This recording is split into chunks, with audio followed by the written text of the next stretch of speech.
Estamos na Red Zone, seus loucos por futebol americano. Como passaram desde o último vídeo?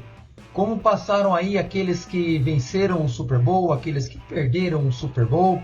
A situação está um pouco melhor? A cabeça já está mais um pouco, vamos dizer assim, relaxada? Já dá para viver um pouquinho diferente? Eu já estou mais tranquilo, a cabeça já está bem menos puxada, né? A gente já começa a pensar diferente, como viu o jogo, como vê o jogo. Apesar de eu não ter voltado para o jogo para rever algumas coisas, só vi pequenos lances em alguns outros vídeos lançados aqui no YouTube e também lá no Twitter. Mas, porém, todavia, pelo menos aquela dor da perda do título já passou. Antes de começarmos o vídeo de hoje para trazer notícias dessa semana, vou fazer aqueles pedidos de sempre. Deixa seu like, né? Os números de likes ajudam bastante a elevar a moral do canal aqui na plataforma do YouTube. Também comente, comentários também ajudam muito ao YouTube entender que o vídeo é interessante e que pode espalhar para mais pessoas. E compartilhe com seus amigos aí nos grupos de WhatsApp e outras redes sociais para que você também ajude o canal a crescer e também se inscreva caso ainda não seja inscrito. Já fizeram tudo isso? Vamos embora pro vídeo? Solta a vinheta!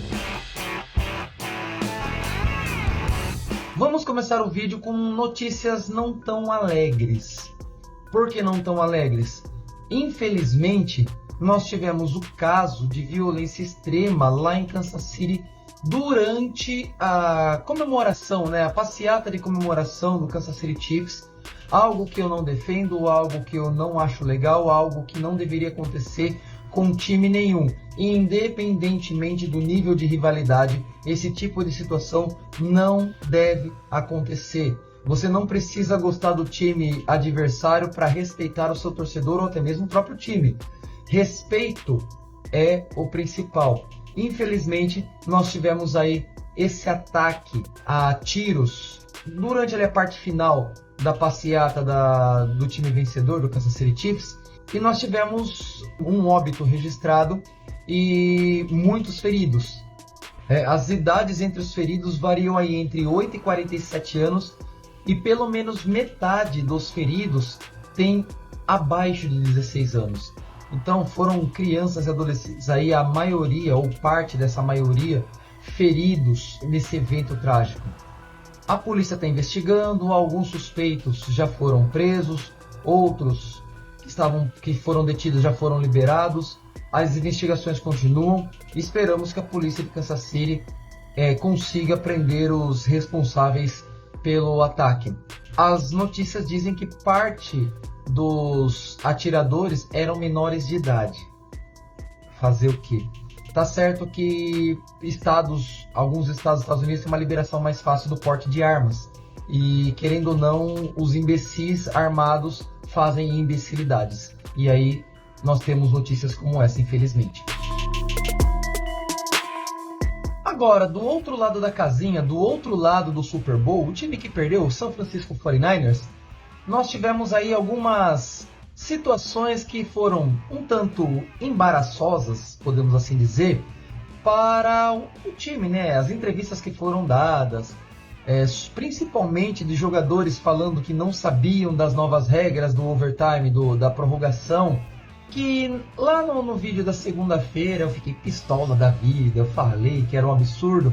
Agora, de cabeça mais fria, tá, ok, eu até entendo não conhecer as regras porque não tinha sido aplicada ainda, mas são jogadores da NFL. A mudança de regras foi anunciada previamente, antes da temporada, e toda mudança de regra tem que ser estudada pelos seus jogadores, assim como os árbitros têm que estudar, os jogadores têm que conhecer as novas regras ou as mudanças de algumas regras para tentar melhorar aí a situação do campeonato. Então, alegar que não conheciam a regra nova, ainda para mim soa como algo estapafúrdio, algo meio assim, sem noção, fora da profissionalidade. Eles deveriam saber, mesmo que ainda não tivesse sido aplicado, pelo menos ter uma noção do que poderia acontecer. Mas aí cabe a cada um de nós entender da forma que talvez bem caiba a cada um pensar. Tem gente que acha, não, se nunca foi aplicado, porque tem que conhecer. E tem outros como eu que já falam assim, não, que eles deveriam conhecer. seria a mesma coisa que um árbitro ia apitar o jogo e falar assim, pô, não sabia dessa mudança na regra. Lógico, o árbitro tem que estar mais por dentro ainda do que um jogador. Mas se o jogador está prestes, tem a possibilidade de ter a regra aplicada na sua partida, ele tem sim que pelo menos ter uma noção do que pode acontecer. E aí, não passar vergonha nas entrevistas pós-jogo. São coisas a se refletir e matutar aqui para saber o que é válido e o que não é válido. Outra notícia, e vamos dizer assim, aquela que mais vai animar e vai causar boas discussões na internet, é essa daqui, ó. Finalmente o Wilkes foi demitido. E para mim, demorou demais. Desde o início do campeonato, eu fazia críticas à defesa. Ah, mas a defesa estava tomando poucos pontos. Ah, a gente ganhou 5 jogos seguidos. Sim, mesmo quando a gente estava ganhando, o Wilkes mostrava uma defesa muito leve, muito soft. E eu já criticava isso, porque o jogo terrestre adversário estava passando com muito mais facilidade do que vinha passando nos últimos anos. E o 49ers, na temporada anterior, foi o segundo time que teve a melhor defesa contra o jogo corrido. E nós passamos para cima de 20º como defesa contra jogo corrido. Olha a diferença. As variações de movimentos, né, os stunts feitos na linha defensiva para confundir a linha ofensiva e atacar mais rapidamente o quarterback, não foram feitas como eram feitas até então, pelo menos com o DeMeco Ryans e com o Saleh. E essas coisas são imprescindíveis para você chegar em quarterbacks que, se com pouco tempo já conseguem fazer estrago, com muito mais tempo, detonam qualquer defesa. Patrick Mahomes é um exemplo disso. Lamar Jackson foi outro exemplo disso naquele jogo. Se a gente pegar, por exemplo, Joe Burrow no jogo contra os Bengals, foi a mesma coisa. Não conseguia chegar no quarterback, nem mesmo pressionar o suficiente para ele se desesperar e fazer besteira. A defesa estava soft, não só nas derrotas, nas vitórias também. Mesmo segurando a menos de 17 pontos, 20 pontos o time adversário, o que é um número bom para uma defesa, mas mostrava que esses detalhes mais frágeis permaneciam e não eram melhorados, não eram aperfeiçoados. Assim sendo, quando chegaram nos playoffs, a gente viu o que viu. Sofrimento contra os Packers, não desmerecendo os Packers porque jogaram muita bola, principalmente nos 3 primeiros quartos. Desespero contra os Lions, sem, obviamente, desmerecer os Lions, que jogaram muita bola no primeiro tempo, doutrinaram o 49ers. E não podia se repetir contra os Chiefs. E no primeiro tempo, eu até gostei bastante da defesa, diminuindo os espaços das zonas de marcação, pressionando muito bem o Mahomes. Só que no segundo tempo parece que o Wilkes esqueceu de tudo isso e falou assim, a gente via no campo que os espaços entre as zonas estavam mais abertos. Principalmente depois que o Greenlaw machucou, onde você deveria fechar mais ainda o meio ali para evitar as boas descidas do Kelce, ele acabou aumentando os espaços, o Kelce fez a festa ali no meio de todos. Eu falei antes do Super Bowl e repeti depois também. Mesmo que tivesse vencido, que a gente tivesse levado o 6º Vince Lombardi para Santa Clara, eu ainda defendia a demissão do Wilkes. E finalmente ele foi demitido. Agora é esperar para saber quem vem. Quem vem para o seu lugar?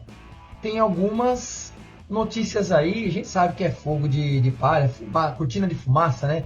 Para tentar desviar a atenção talvez de algumas outras coisas, ou para trazer notícias para o mundo da NFL.